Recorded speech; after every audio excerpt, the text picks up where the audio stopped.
ہیں آپ کے کوئی مسائل؟ دیں ماشاءاللہ۔ یہ جی کچھ سوالات ہیں جو ہمارے سبق سے علیحدہ ہیں، تو ان کو کچھ چند ایک ہیں جو سبق سے ٹچ بھی کرتے ہیں۔ پہلا سوال بھائی نے لکھا ہے، روزے کی حالت میں پیسٹ استعمال کرنا، کان، ناک، آنکھ وغیرہ میں دوائی ڈالنا کیسا ہے؟ پیسٹ اگر آپ ایسی استعمال کرتے ہیں جس کے کیمیکل اتنے تیز اور سافٹ ہوں کہ آپ کے حلق سے نیچے چلے جائیں، وہ نہ استعمال کریں۔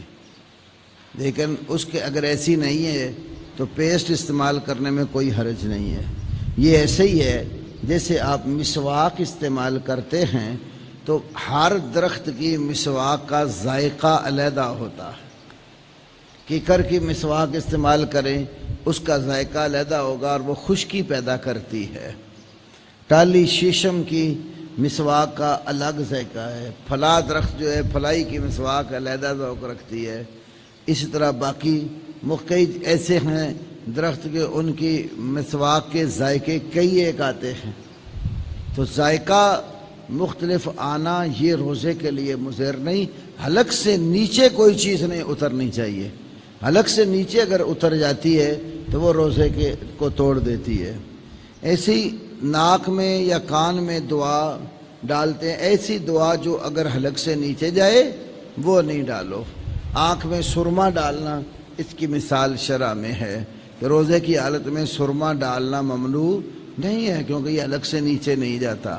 بعض ادویات ایسی ہیں جو ناک میں ڈالتے یا کان میں نا، تو وہ حلق سے نیچے اترتی ہوئی محسوس ہوتی ہیں، تو ایسی کوئی دوائی ہے تو اس سے پرہیز کیا جائے۔ اگر کوئی شخص ایسا ہے کہ اس کا مرض بہت سخت ہے، اس کو ایسی دواؤں کی ضرورت پڑتی ہے، پھر وہ روزے کی رخصت کر لے۔ جب اس کی صحت ٹھیک ہو جائے تو بعد میں روزے رکھ لے۔ فمن کان منکم مریضا او علی سفر فعدۃ من ایام اخر، جو بندہ بیمار ہو یا سفر پر ہو تو جتنے روزے بیماری یا سفر کی وجہ سے رہ جائیں تو وہ گنتی باقی دنوں میں پوری کر لے۔ کیا تشہد میں پہلا ہو یا دوسرا درود شریف نبی علیہ السلام سے ثابت ہے؟ نیز آناف کے نزدیک پہلے تشہد میں درود پڑھنے والا سجدہ سہو کرے گا، آخر وجہ کیا ہے؟ تو تشہد جو پہلا ہے اس میں درود پڑھنا مسئلہ اختلافی ہے۔ عبداللہ ابن مسعود رضی اللہ عنہ سے صحیح ابن خزیمہ میں حدیث ہے کہ وہ وسط صلاۃ میں جب ہوتے تو صرف تشہد پڑھتے، درود نہیں پڑھتے تھے۔ جو نہ پڑھنے والے ہیں وہ اس کو پیش کرتے ہیں۔ اب جو پڑھنے والے ہیں وہ اور احادیث سے استدلال کرتے ہیں، جن میں سے ایک یہ ہے کہ جس وقت ان اللہ وملائکتہ یصلون علی النبی یہ آیت کریمہ نازل ہوئی تو صحابہ نے آ کر کہا، یا رسول اللہ قد عرفنا السلام علیکا، ہم نے آپ پر سلام بھیجنا پہچان لیا ہے۔ کیف نصلی علیکا، آپ پر درود کیسے پڑھیں؟ ابن حبان اور ابن خزیمہ کے حوالے سے حدیث ہے، کیف نصلی علیکا فی صلواتنا، ہم اپنی نمازوں میں آپ پر صلاۃ کیسے بھیجیں؟ تو رسول اللہ صلی اللہ علیہ وسلم نے فرمایا، قولو اللہم صلی علی محمد وعلی آل محمد، تم اللہم صلی علی محمد وعلی آل محمد یہ درود پڑھا کرو۔ تو ان کا استدلال یہ ہے کہ جہاں نبی علیہ السلام نے سلام سکھایا، سلام کے ساتھ صلاۃ بتائی ہے، نہ صحابہ نے فرق پوچھا نہ اللہ کے نبی نے فرق کیا اور بتایا، جدھر سلام تھا ادھر ہی صلاۃ بھی بتائی۔ جب پہلے تشہد میں آپ سلام پڑھیں گے تو سلام کے ساتھ صلاۃ بھی پڑھیں گے۔ ایک دلیل یہ دیتے ہیں۔ دوسری دلیل ان کی یہ ہے، نسائی شریف میں اور صحیح ابو عوانہ میں حدیث ہے، اللہ کے رسول صلی اللہ علیہ وسلم نے ایک دفعہ 9 رکعات وطر اکٹھے پڑھے، 9 رکعات وطر اکٹھے پڑھے، اور 8ویں میں آپ پہلا تشہد بیٹھے۔ اس تشہد میں تشہد کے سوا آپ نے درود اور دعا پڑھی، پھر سلام پھیرے بغیر اٹھ گئے، اور پھر آخری تشہد بیٹھے تو اس میں بھی آپ نے درود پڑھا اور دعا پڑھی اور سلام پھیرا۔ تو کہتے ہیں یہ حدیث بھی اس بات کی دلیل ہے کہ نبی علیہ السلام نے آخری تشہد سے جو پہلا تشہد ہے اس میں درود شریف پڑھا ہے۔ اس روایت کو شیخ البانی صحیح قرار دیتے ہیں۔ امام ابن القیم علیہ الرحمہ نے درود شریف پر پوری ایک کتاب لکھی ہے، جلاء الافہام۔ دارالسلام نے اس کا اردو ترجمہ شائع کیا ہے، الصلاۃ والسلام۔ اور میں نے مکتبہ قدوسیہ والوں کو آج سے کوئی 18-19 سال پہلے، جب میں اس سبزہ دار میں نہیں آیا تھا، اس کی تحقیق اور تخریج کر کے دی تھی، لیکن اب پتہ نہیں حنین جو ہے یہ کب چھپواتا ہے۔ تو یہ کتاب الصلاۃ والسلام اردو میں، عربی میں جلاء الافہام یہ کتاب ہے۔ اس میں اس مسئلے پر امام ابن القیم نے بڑی تفصیلی بحث کی ہے۔ امام شافعی کے نزدیک درود شریف پڑھنا پہلے تشہد میں ضروری ہے، تو ان کی وکالت امام ابن القیم نے بھی دلائل کے ساتھ کی۔ بہرحال یہ اختلاف اسلاف میں ہے، ہماری نظر میں دلائل کی روح سے جو راجح بات ہے وہ یہی ہے کہ درود شریف پڑھا کرے۔ میری کتاب آپ کے مسائل اور ان کا حل جو مکتبہ قدوسیہ سے چھپی ہے، میں نے اس کے اندر موافق اور مخالف دونوں طرف کے دلائل تفصیلی ذکر کر دیے ہیں۔ اب مسئلہ آ گیا، ہمارے جو دوسرے بھائی ہیں علماء احناف، ان کے نزدیک پہلے تشہد میں اگر درود پڑھ لیں کتنا، اللہم صلی علی محمد، اتنا پڑھ لیں تو سجدہ سا واجب ہو جاتا ہے۔ کیوں سجدہ سا واجب ہوتا ہے؟ بریلوی علماء کی ایک کتاب ہے بہار شریعت، مولوی امجد علی اعظمی کی بہار شریعت۔ بہار شریعت میں غالباً عالمگیری وغیرہ کے حوالے سے اس نے لکھا ہے کہ اللہم صلی علی محمد پڑھیں تو سجدہ صاحب واجب ہو جاتا ہے۔ اب اس کو فکر لائق ہو گئی کہ لوگ کہ ہمیں یہ نہ کہیں کہ نبی پاک کا نام آنے پر سجدہ صاحب پڑھ جاتا ہے، تو اس نے اس کا ایک جواب لکھا، کہتے سجدہ صاحب اس لیے نہیں پڑھا کہ رسول اللہ صلی اللہ علیہ وسلم کی ذات گرامی پر درود پڑھ رہا ہے، سجدہ صاحب اس لیے پڑھا ہے کہ دوسری رکعت جو ہے وہ لیٹ ہو رہی ہے، دوسری رکعت کے لیٹ ہونے پر سجدہ صاحب جو ہے نا وہ ڈال دیا گیا ہے۔ تو ہم ان کو کہتے ہیں دیکھیں آپ ہمارے ساتھ درود شریف پر جھگڑتے ہیں، تو درود شریف جو ہے اس پر آپ کہتے ہیں یہ درود نہیں پڑھتے، حالانکہ ہم تو درود پڑھتے ہیں۔ ہمارا موقف آپ سے زیادہ پختہ ہے، ہمارے نزدیک تو پہلے تشہد میں درود پڑھا جاتا ہے، اختلاف ہے تو اس کے واجب ہونے میں ہے نا، استحباب میں کوئی اختلاف نہیں ہے۔ تو درود شریف ہمارے یہاں پڑھا جاتا ہے، آپ کے ہاں اللہم صلی علی محمد تک پڑھ دیں تو سجدہ صاحب واجب ہو جاتا ہے۔ کمال آپ پھر کرتے ہیں درود کے حوالے سے، تو اس کی وجہ یہ انہوں نے لکھی ہے۔ تیسرا سوال یہ ہے، غسل خانہ جس میں باتھ روم بھی ہو، غسل سے پہلے بسم اللہ کہاں پڑھیں؟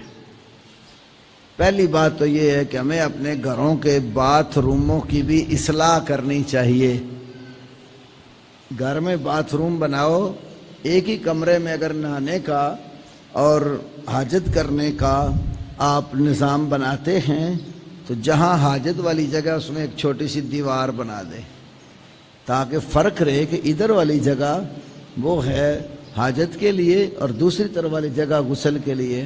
جب آپ حاجت والی جگہ میں جائیں تو حاجت والی جگہ پر آپ اللہم انی اعوذ بک من الخبث والخبائث پڑھیں، ادھر سے آپ نکل کر دوسری طرف آئیں تو وہاں بسم اللہ پڑھ لیں۔ تو ویسے بے لباس ذکر کرنا ممنوع نہیں ہے۔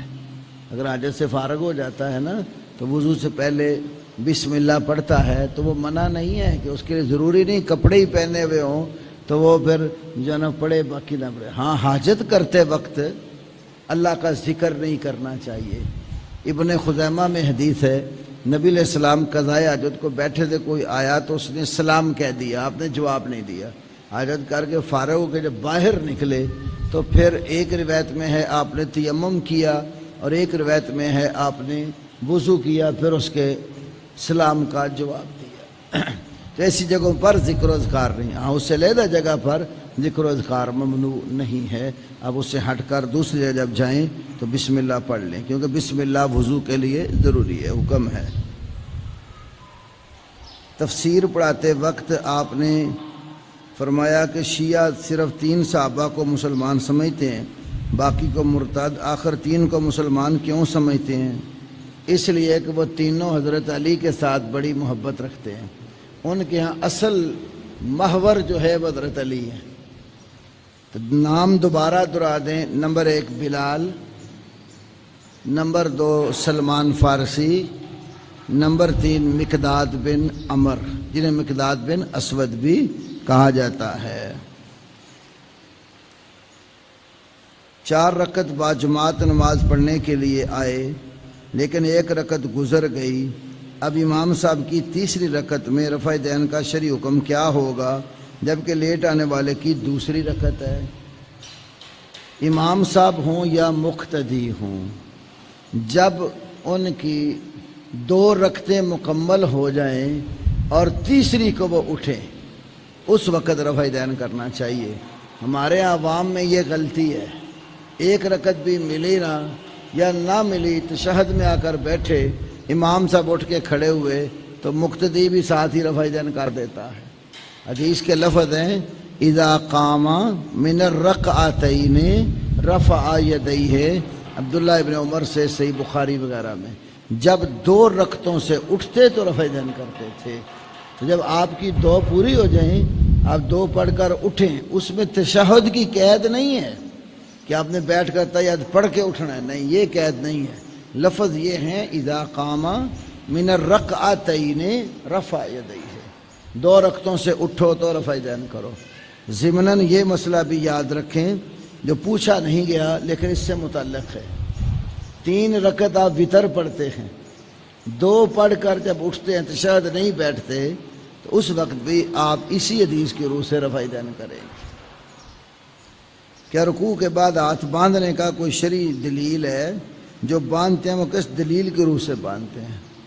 تو جیسے باندھنے والوں کے بارے میں شرعی دلیل پوچھ رہے ہیں تو چھوڑنے والوں کے پاس شرعی دلیل کیا ہے؟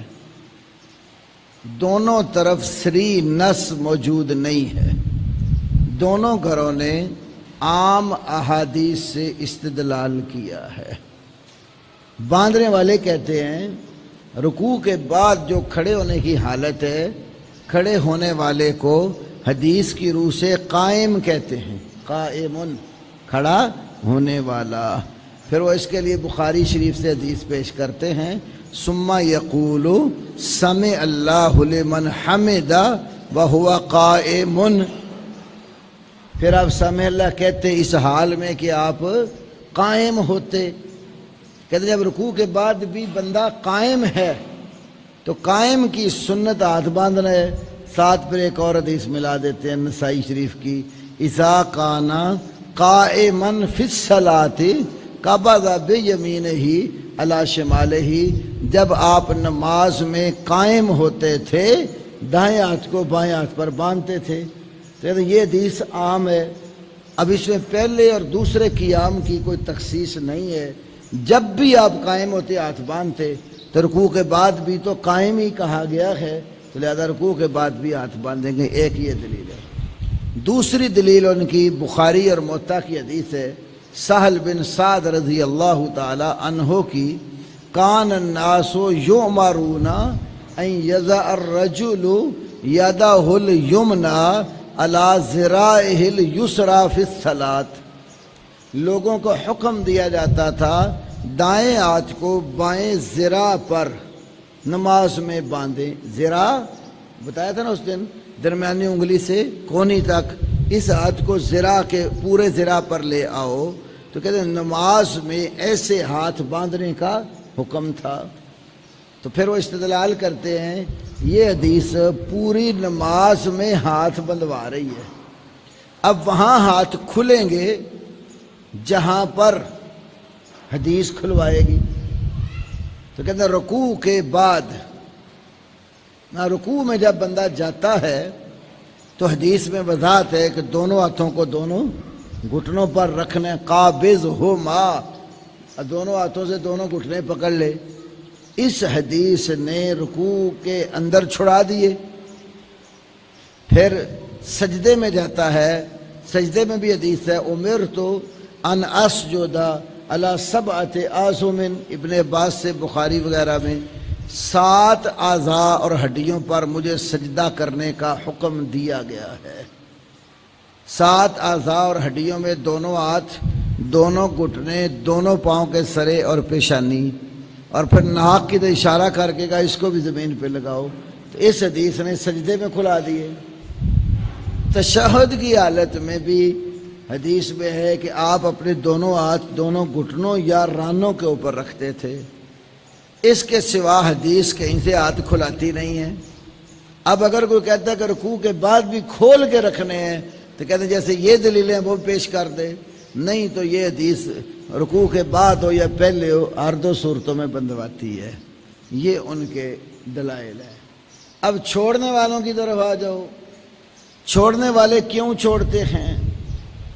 وہ حدیث مسیء الصلاۃ، جس بندے نے مسجد کے کونے میں آ کر نماز پڑھی تو اللہ کے نبی کے پاس آیا، آپ نے کہا تھا ارجع فصلی فانک لم تصلی، لوٹ جا کر نماز ادا کر، تو نے نماز ادا نہیں کی۔ 3 بار ایسے ہوا، پھر اس نے کہا مجھے نماز سکھاؤ۔ آپ نے نماز سکھائی، اور رکوع کے بعد کی جو حالت ہے اس کے بارے میں فرمایا کہ جس وقت رکوع سے تم اٹھو اس طرح سیدھے کھڑے ہو جاؤ حتیٰ ترجع العظام الی مفاصلہا، ہڈیاں اپنے جوڑوں کی طرف آ جائیں۔ مفصل 2 ہڈیوں کا جہاں جوڑ ہوتا ہے نا، جہاں سے ہڈی کو کھول کر نکال دیا جاتا ہے، اس کو مفصل کہتے ہیں۔ فصل جدا کرنا، مفصل جدا کرنے کی جگہ، ہڈیوں کا جوڑ۔ تو کہتے ہیں ہر ہڈی اپنے اصل کی طرف لوٹ آئے۔ تو کہتے ہیں اصل تو ہر وقت بندے کا یوں نہیں ہوتا، وہ تو ہاتھ کا کھلا رہنا ہی اس کی اصلی حالت ہوتی ہے۔ اس لیے رکوع کے بعد ہڈیوں کو اپنے اصل حالت میں واپس لائے گا، تو یہ کھولنے کی دلیل ہے۔ دوسری دلیل وہ دیتے ہیں حضرت حسن بصری رحمہ اللہ سے، ابن ابی شیبہ وغیرہ میں ہے، صحابہ کرام سے وہ رفع دین بیان کرتے ہوئے کہتے ہیں کہ رکوع جاتے اٹھتے وقت رفع دین اس طرح کرتے تھے کأنہا مراوح، مرواحۃ پنکھا، اس کی جمع مراوح، کأنہا مراوح، ایسے لگتا تھا جیسے وہ پنکھے جھول رہے ہیں۔ کہتے ہیں ہاتھ اٹھا کر پھر باندھ لیے، پھر تو پنکھے جھولنے والی صورت نہیں ہوتی، ہاتھ کھلے ہوں ہلتے ہیں تو پنکھے جھولنے کی شکل بنتی ہے۔ تو اس سے بھی دلیل ہیں کہ صحابہ کھول کر پڑھتے تھے۔ تو دونوں طرف سے عام دلیلیں۔ امام احمد ابن حنبل رحمۃ اللہ علیہ سے ان کے بیٹے صالح نے کچھ مسئلے پوچھے، وہ مسائل جو انہوں نے پوچھے تو کتاب چھپی ہے مسائل احمد بروایت ابن ہی صالح، ہمارے مکتبے میں موجود ہے یہ کتاب۔ اپنے باپ سے پوچھا صالح نے، ابا جان رکوع کے بعد ہاتھ باندھیں یا چھوڑ دیں؟ انہوں نے کہا اگر چاہے تو باندھ لے، چاہے تو چھوڑ دے۔ یعنی یہ مسئلہ اتنا تشدد والا نہیں ہے، جس کو جو دلیل اچھی لگتی ہے یا سمجھ میں آ جاتی ہے اس پر عمل کر لے، دوسرے کو ملامت نہ کرے۔ اب ایک طرف ہمارے علماء اناف ہیں، وہ بھی پھر ان چیزوں کو چھالتے ہیں کہ دیکھو حدیث علماء کہتے ہیں، کوئی کہتا ہے باندھ لو، کہتا ہے چھوڑ دو۔ تو حنفیوں کے ہاں بھی اس مسئلے میں اختلاف ہے۔ علماء احناف کا ایک اصول اور قاعدہ ہے، اسے نہیں بیٹھ مجلس کے خلاف، ایک اصول اور قاعدہ ہے۔ یہ قاعدہ کیا ہے؟ کل قیام فیہ ذکر مسنون فیہ الوضع، کل قیام، ہر وہ قیام، فیہ ذکر مسنون، جس قیام کے اندر مسنون ذکر ہوگا، فیہ الوضع، اس قیام میں ہاتھ باندھنے ہیں۔ تو کچھ حنفی علماء نے پھر کہا رکوع کے بعد بھی تو ذکر مسنون ہے، سمع اللہ لمن حمدہ ربنا ولک الحمد، رکوع کے بعد بھی تو ذکر مسنون ہے۔ تو لہذا جب ہر وہ قیام جس میں ذکر مسنون ہو ہاتھ باندھنے ہیں تو رکوع کے بعد بھی باندھے جائیں گے۔ وہ جنہوں نے قاعدہ بنایا نا، انہیں ساتھ تھوڑی سی پچر اور لگا دی، کہتے ہیں قیام سے مراد، ذکر مسنون سے مراد چھوٹا ذکر نہیں ہے، بڑا ذکر ہو۔ دوسروں نے کہا بڑا ذکر بھی حدیث میں آ گیا ہے، ربنا لک الحمد ولک الحمد ملء السماوات وملء الارض وملء ما بینہما وملء ما شئت من شیء بعد اہل الثناء والمجد احق ما قال العبد کلنا لک عبد اللہم لا مانع لما اعطیت ولا معطی لما منعت ولا ينفع ذا الجد منک الجد۔ یہ بھی آپ بعض اوقات رکوع کے بعد کھڑے ہو کر پڑھتے تھے۔ حضرت انس کی ایک حدیث میں ہے کہ آپ کئی دفعہ رکوع کے بعد اتنا کھڑے ہوتے ہم سمجھتے کہ شاید آپ بھول گئے۔ اسی لیے کئی علماء احناف بھی رکوع کے بعد ہاتھ باندھنے کے قائل تھے۔ ان کی ڈیٹیل دیکھنی ہو، مولانا عبدالحی لکھنوی حنفی جو عالم گزرے ہیں، ان کی کتاب السعایہ، اس میں بھی، اور جو مختصر القدوری کتاب ہے فقہ حنفی کی، اس کی شرح الجوہرۃ النیرہ، اس میں بھی یہ مسئلہ ہے۔ یہ اس لیے آپ کو بتایا نا، کوئی اعتراض کرے تو آپ جواب دے سکتے ہیں کہ یہ آپ کا فقہی قاعدہ ہے، تو آپ کے ہاں بھی یہ مسئلہ ایسے ہی ہے۔ قرآن مجید کو بغیر وضو کے چھونا پڑھنا شریعت میں اس حوالے سے کیا آیا ہے؟ نیز جنبی کی حالت میں کیسا ہے؟ بغیر وضو کے قرآن حکیم کو پڑھ بھی سکتے ہیں، چھو بھی سکتے ہیں، افضل وضو کے ساتھ ہے، جائز ہے، بہتر شکل با وضو ہو کر مکمل طہارت کے ساتھ پڑھنا ہے۔ جواز کی دلیل، 4 بڑے امام، امام بخاری، امام ابن المنذر، امام طبری اور امام داود الظاہری، 4 بڑے امام، چاروں ہی جائز سمجھتے ہیں۔ دلیل کیا ہے؟ دلیلیں بہت ہیں ان کی، عام دلیلیں ہیں جن میں سے ایک پیش کرتا ہوں۔ مسلمان نجس نہیں ہوتا، مسلمان نجس نہیں ہوتا۔ صحیح بخاری کی حدیث ہے، حضرت ابو ہریرہ رضی اللہ عنہ نبی علیہ السلام کو ایک جگہ پر ملے، راستے میں سلام کیا، پھر آپ ابو ہریرہ یعنی کھسک گئے، چلے گئے، غسل کر کے آئے۔ آپ نے پوچھا ابو ہریرہ کہاں گئے تھے؟ کہنے لگے یا رسول اللہ میں جنبی تھا، میں نہانے چلا گیا تھا۔ تو سلام لے کر کھسے کے سمجھے میں جنبی ہوں، تو حالت جنابت میں آپ سے میں نے سلام کر لی ہے۔ آپ نے فرمایا سبحان اللہ ان المسلم لا ینجس، سبحان اللہ ان المسلم لا ینجس، اللہ پاک ہے، یقیناً مسلمان نجس نہیں ہوتا، مسلمان نجس نہیں ہوتا، جبکہ کافر مشرک نجس ہوتا ہے۔ انما المشرکون نجس، قرآن کی نص قطعی ہے کہ مشرک نجس ہے۔ اب نجاست جو ہے وہ کون سی مراد ہے؟ نجاست کی 2 قسمیں ہیں، ایک نجاست ظاہری جو لگی ہوئی محسوس ہوتی ہے، مطلب پخانہ لگ گیا ہے کپڑے کو، نجاست ظاہری ہے، محسوس ہو رہی ہے۔ آگے فقہاء نے اس میں مزید 2 قسمیں کی، غلیظہ اور خفیفہ، لیکن ایک یہ نجس۔ ایک ہے افکار کا، خیالات کا، اعتقادات کا گندا اور نجس ہونا۔ تو مشرک اعتقادی طور پر نجس ہوتا ہے اور مسلمان اعتقادی طور پر نجس نہیں ہوتا۔ بخاری کی کتاب و بدء الوحی میں آپ دیکھیں، لمبی جو حدیث ہے، پہلی لمبی حدیث، ہرقل کو نبی علیہ السلام نے خط لکھا تھا۔ ہرقل کافر تھا، اور بھی کئی کفار حکمرانوں کو آپ نے خطوط لکھے۔ جب ہرقل کو خط لکھا دعوت دی اسلام کی، تو خط کس لیے لکھا جاتا ہے؟ پڑھنے کے لیے، کو میرا خط پڑھے اور میری بات مانے۔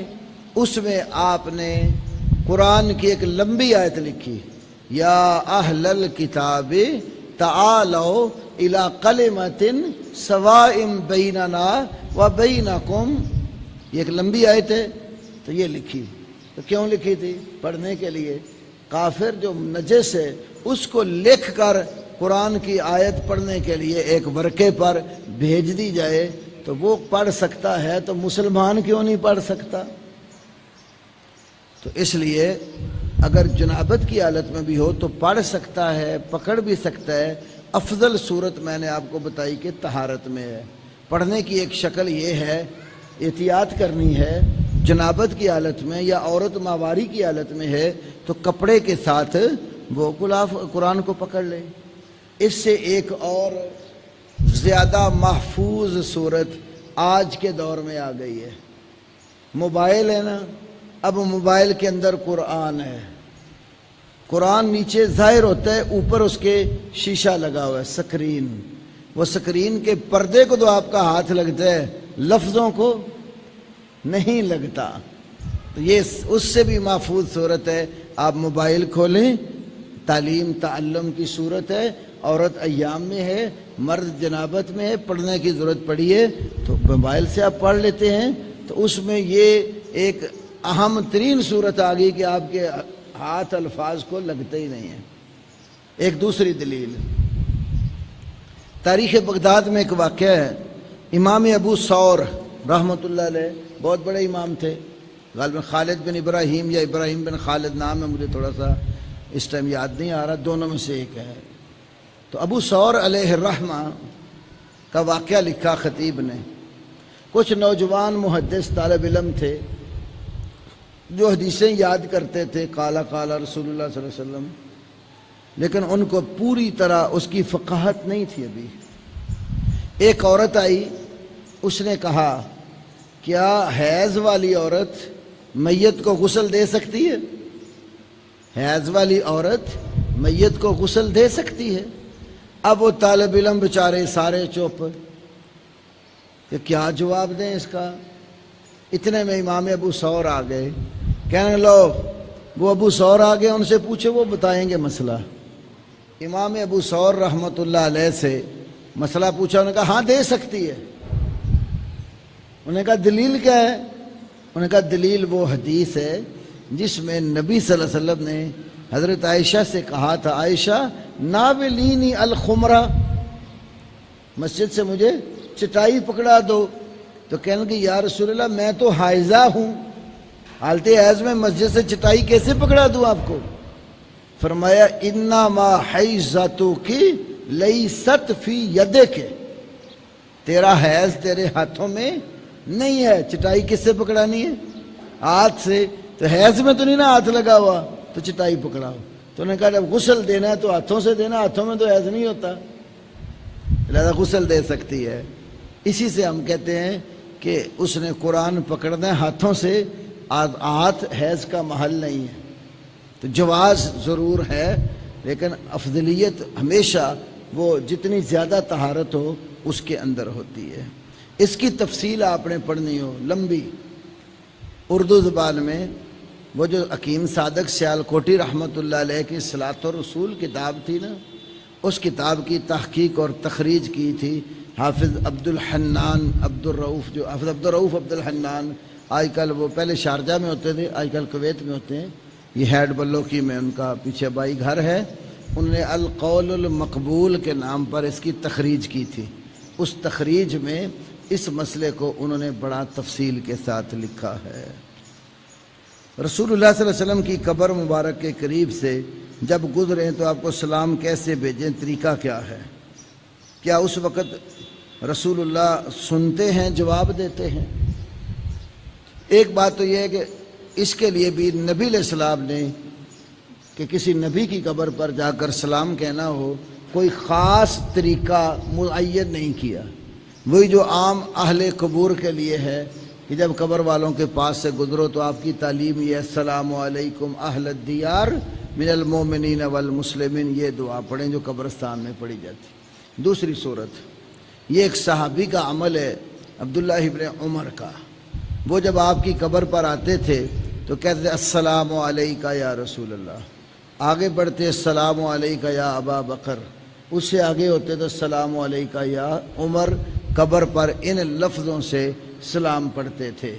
تو یہ ان کے اس روایت کو موطا امام مالک، تمہید ابن عبد البر اور جتنی کتابوں میں منقول ہے جمع کرو گے تو یہ بات معلوم ہو جائے گی کہ وہ بطور دعا یہ کلمہ کہتے تھے۔ تو قبر کے اوپر اگر ان لفظوں سے بھی کوئی سلام بھیج لیتا ہے تو وہاں ایک صحابی کے عمل سے جواز ملتا ہے۔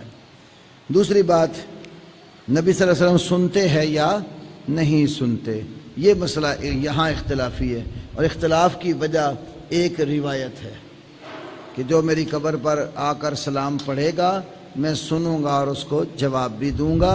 شیخ البانی وغیرہ نے اس کو حسن کہا ہے، لیکن ہمارے یہاں کے علماء میں سے شیخ زبیر علیہ الرحمہ اور کئی دوسرے بھی اس روایت کو ضعیف قرار دیتے ہیں۔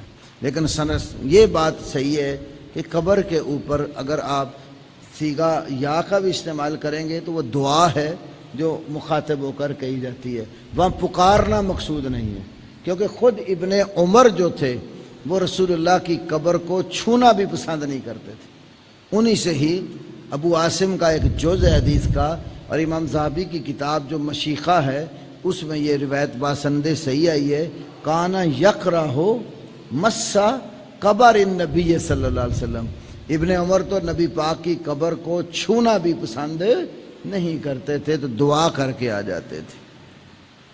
کیا روزے کے سوا کوئی ایسا عمل ہے جس کو اللہ نے فرمایا کہ یہ ذکر یا عمل میرے لیے ہے، اس کا اجر میں ہی دوں گا؟ حدیث میں تو الصوم لی وانا اجزی بہ، روزے کے متعلق یہ بات آئی ہے۔ کیا حقوق العباد بغیر معاف کروائے روزے کے ساتھ معاف ہو جاتے ہیں؟ حقوق العباد کی معافی جو ہے وہ بندوں کے جن کے حقوق ہیں ان کے ساتھ مل کر اس کا ازالہ کرنے سے معافی ہوتی ہے۔ جس کا حق مارا ہوا ہے اس کا حق واپس کرو، یا اس سے مل کر جو ہے اس سے معافی لے لو۔ اگر وہ دنیا سے چلا گیا ہے پھر اس کے لیے پھر دعا یا صدقات وغیرہ معافی کے لیے۔ یہ توبہ کی شرائط جو ریاض الصالحین میں امام نووی نے کتاب التوبہ میں بیان کی ہیں اس کے اندر مذکور ہے۔ عورت نماز میں پاؤں ڈھانپیں گی، خاص طور پر جب گھر میں اکیلی ہو۔ عورت گھر کے اندر اکیلی ہو یا گھر سے باہر مسجد یا کسی اسلامی ادارے میں ہو تو نماز پڑھنے کے لیے اس کے لیے پاؤں کا جو ظاہری حصہ ہے اس کو ڈھانپنا چاہیے۔ اس کے اوپر مولانا عبدالعزیز نورستانی حافظہ اللہ نے ایک بڑا مفسر رسالہ لکھا ہے جس کے اندر کئی ایک دلائل سے اس بات کو ثابت کیا کہ عورت کو پاؤں ڈھانپنے چاہیے۔ اور ام سلمہ رضی اللہ عنہ کی ایک روایت بھی لائے کہ اتنا لمبا کرتا ہو جو پاؤں کے اوپر والے حصے کو ڈھانپتا ہو۔ یہ موقوفاً ان سے ابو داؤد میں موجود ہے۔ ایک سوال یہ ہے کہ بالوں کو کٹوانے اور لمبا کرنے میں سنت کے قریب ترین کیا موقف ہے؟ سنت کے قریب ترین یہ ہے کہ بال آپ اپنے شانوں تک، کندھوں تک لمبے رکھ سکتے ہیں، یا کانوں کی لو تک، یا ان کے وسط میں، تینوں طرح آپ نے رکھے ہیں۔ اور اگر آپ بال منڈواتے ہیں تو پھر ایسے نہیں منڈوانے چاہیے کہ کہیں سے لمبے اور کہیں سے چھوٹے، یا کہیں سے مونڈ دیں اور کہیں سے چھوڑ دیں، کیونکہ دوسری حدیث مسلم میں یہ ہے ایک بچے کو آپ نے دیکھا اس کے سر کے بال کچھ مونڈے ہوئے تھے اور کچھ چھوڑے ہوئے تھے۔ اس کی کئی شکلیں ہیں۔ بعض تو یہ کہ اسے لٹ ایک رکھ لیتے ہیں نا، یہ ملنگ قسم کے، باقی ساری مونڈ دیتے ہیں۔ بعض کیا کرتے ہیں کہ جی پیالہ کٹنگ کروائی ہے جی، اوپر بار رکھے نیچے فل مشین پھیری ہوئی ہے، یہ بھی اسی کے اندر آتی ہے، اس کو کوزا ان کہتے ہیں، اس سے آپ نے منع کیا ہے۔ تو آپ نے ایک بچہ دیکھا جس کے بال کچھ رکھے ہوئے اور کچھ مونڈے ہوئے، فرمایا واہلکو کلہ اوترکو کلہ، سارے بال منڈوا دو یا سارے چھوڑ دو۔ جو طلبہ دورہ مکمل کریں گے اور آخری امتحان میں آپ انہیں حقدار سمجھیں تو میری طرف سے تمام کو مترادفات القرآن ہدیہ دی۔ بارک اللہ فیکم۔ یہ ہمارے عبدالرب بھائی تشریف فرما ہیں، تو انہوں نے کہا کہ انشاءاللہ یہ مترادفات القرآن ان کو تحفہ ملے گی۔ اللہ پاک ان کو جزائے خیر عطا کرے، ان کے مال میں برکت دے۔ یہ ویسے ہی آپ کو معلوم ہونا چاہیے کہ یہ ایک علمی خاندان کے چراغ ہیں۔ میں اکثر اپنے دروس میں، آپ نے کئی بار مجھ سے سن لیا ہوگا کہ مولانا عبدالرحمن کیلانی رحمۃ اللہ علیہ کا ذکر کرتا ہوں۔ ان کی الحمدللہ کچھ کتابوں پر مجھے کام کا بھی موقع ملا ہے۔ ایک کتاب تجارت اور لین دین کے احکام، اس کی مختصر تخریج مجھ سے جو ہے نا ان کے ماموں جان نے کروائی تھی، وہ بھی چھپی ہوئی ہے۔ اس طرح تفسیر جب چھپی تھی تو پہلی جلد مجھے نظر ثانی کے لیے بھی ملی۔ تو یہ الحمدللہ کیلانی صاحب کے جو ہے نا وہ دوتے ہیں، تو اللہ رب العالمین ان کو جزائے خیر عطا فرمائے۔ ان کے والد ماجد انجینئر بھی ہیں اور اللہ کے فضل سے دین کی سمجھ بھی بہت رکھتے ہیں۔ ہم نے ان سے بھی بہت